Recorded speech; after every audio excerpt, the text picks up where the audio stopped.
Hai minimalis people, kembali lagi dengan aku Ata, in a girl and minimalis.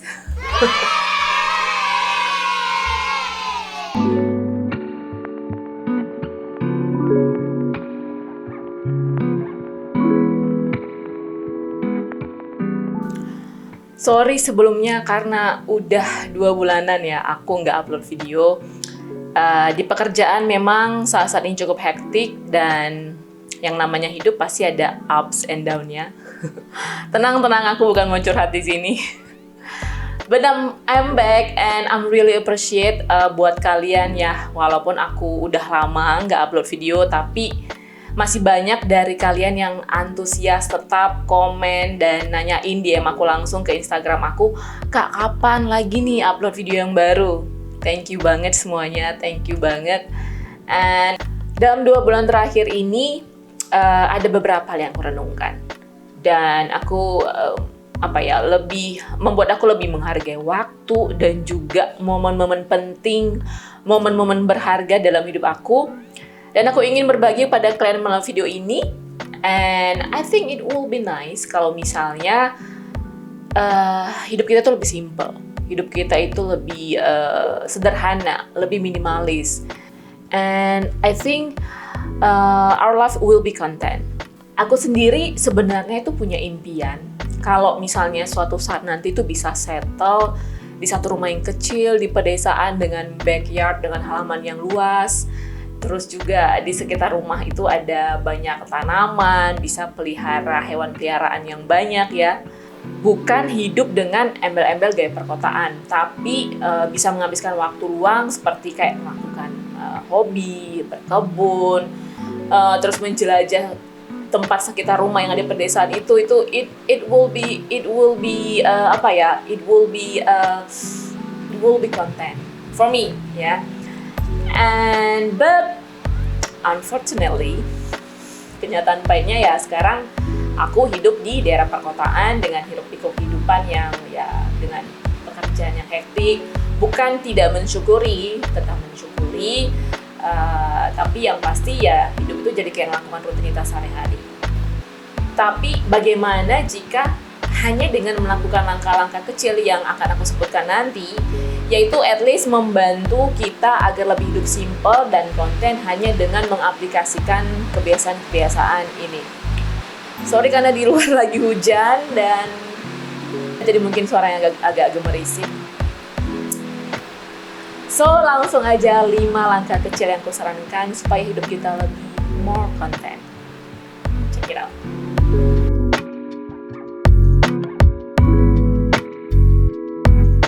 Yang pertama adalah hal yang esensi.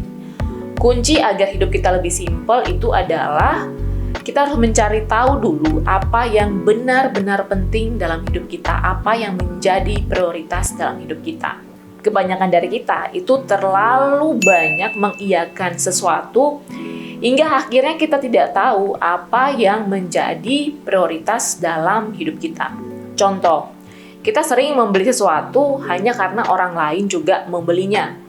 Baju yang sedang tren, gadget edisi terbaru, makanan yang sedang viral di TikTok, dan akhirnya kita pengen semuanya. Akhirnya kita ingin mengejar semuanya dan hal itu membutakan kita akan sesuatu yang benar-benar penting dalam hidup kita.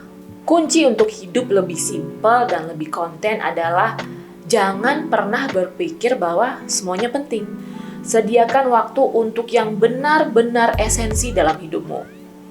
Ada benarnya sih kalau prioritas kita juga akan berubah seiring dengan usia kita. Nah, tempat tinggal kita juga akan mempengaruhi apa yang menjadi prioritas dalam hidup kita. Komunitas kita juga akan mempengaruhinya. Prioritasmu saat ini mungkin akan berbeda dengan prioritasmu 5 tahun ke depan.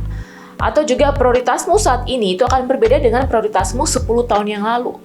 So, cari tahu dan sadari apa yang menjadi prioritas dalam hidupmu. Yang kedua adalah efek psikologis.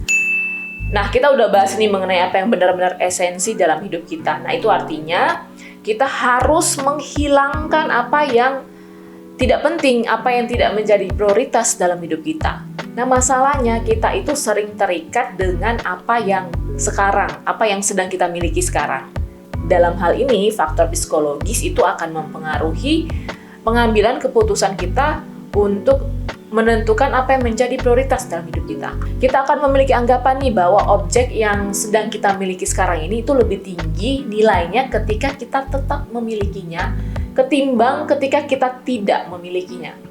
Sehingga akhirnya kita akan mengalami kesulitan untuk melepaskan apa yang sebenarnya yang tidak begitu esensi dalam hidup kita.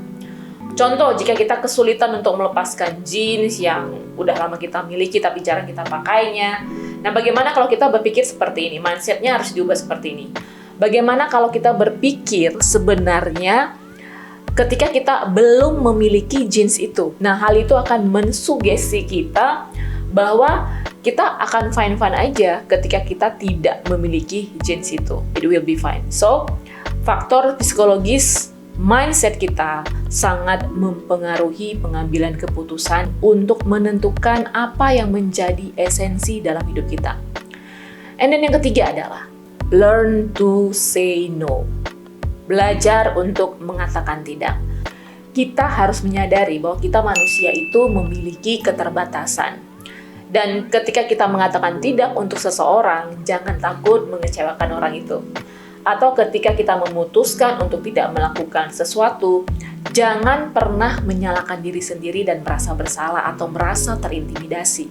Orang mungkin akan berkomentar, tapi ya satu hal yang harus kita sadari adalah kita tidak bisa mengontrol pikiran orang lain. Yang bisa kita kontrol adalah diri kita sendiri. So, pastikan berespon benar ketika kita mengatakan tidak untuk seseorang atau mengatakan tidak untuk melakukan sesuatu. Ingat, respon yang benar. Yang keempat adalah membuat batasan, make boundaries. Akan menjadi tantangan tersendiri memang di era teknologi saat ini ya, ketika kita berusaha untuk membuat batasan atau boundaries. Ingat, kita memiliki standar kesuksesan masing-masing. Jadi jangan pernah fokus pada kehidupan orang lain, jangan pernah bandingkan kehidupan orang lain dengan kehidupan kita dan merasa khawatir akan fear of missing out atau FOMO karena kamu takut dan beranggapan you only live once ya, YOLO. Dan beri diri kita dan pikiran kita itu puas akan sesuatu. Alih-alih terus mencari hal lain di sekitar kita, kenapa sih nggak kita feeling grateful akan hidup kita? Dan feeling grateful ini bersyukur pada hal-hal yang kecil aja dulu dalam hidup kita. Contoh, kita masih bisa menikmati kopi atau teh di sore hari, atau kita bisa masih menghirup udara pagi ketika kita bangun di pagi hari. There's a lot of things that we should grateful for and don't take it for granted. And then yang kelima, yang terakhir adalah rest atau jeda. Menghargai waktu-waktu yang kita punya bukan berarti kita berpacu terus dan terburu-buru ya dari aktivitas satu ke aktivitas lain dengan mengerahkan sumber daya yang kita punya untuk memenuhi tuntutan hidup kita. Menghargai waktu itu juga adalah mengambil waktu itu sendiri untuk kita beristirahat, untuk kita menginvestasikannya untuk orang-orang yang kita sayangi, dan juga mengambil waktu jeda untuk waktu pribadi buat kita, untuk kita boleh merenung, untuk kita melihat kembali visi dan tujuan hidup kita, apakah kita sudah di track yang benar, baik dalam kebiasaan kita atau habit kita, atau juga kesehatan kita atau work-life balance kita. Orang juga bilang orang selalu bilang time is money. Tapi padahal sebenarnya kalau kita ngambil jeda, setelah itu kita juga akan lebih produktif biasanya. Nah, ini quote yang aku bisa share ke kalian di video kali ini dari Joshua Becker yang berkata seperti ini. Simplifying your life is not about removing the things you love, but is about removing the things that distract you from the things you love. I hope you like the video. Aku harap kamu suka isinya, kontennya. Jangan lupa untuk like, subscribe, dan juga komen di kolom komentar di bawah. See you in the next video. Bye. Bye.